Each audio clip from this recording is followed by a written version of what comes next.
மதுரை அலங்காநல்லூரில் அடகு வைத்த நகையை திருப்பித் தர மறுத்த புகாருக்குள்ளான நபரை தொடர்பு கொள்ள முடியாததால் அவரது மகன்களை போலீசார் காவல் நிலையத்திற்கு அழைத்து வந்து மிரட்டி விசாரித்த வீடியோ வெளியாகியுள்ளது.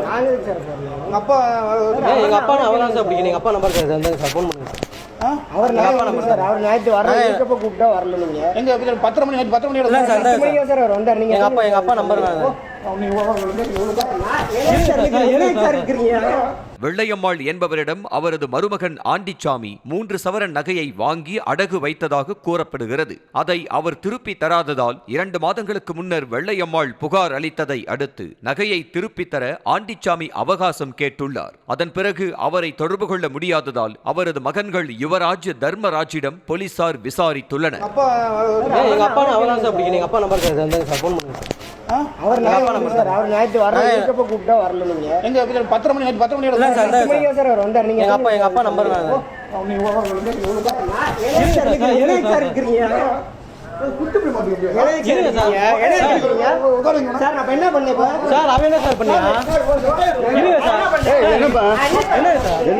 இல்ல எங்க அப்பாவுக்கு பேர் எங்களை கூப்பிடுறாங்க சார்.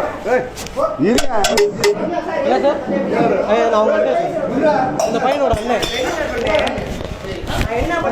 இல்ல சார். எதுக்கு சார் எங்க அப்பா கூப்பிடுறீங்க?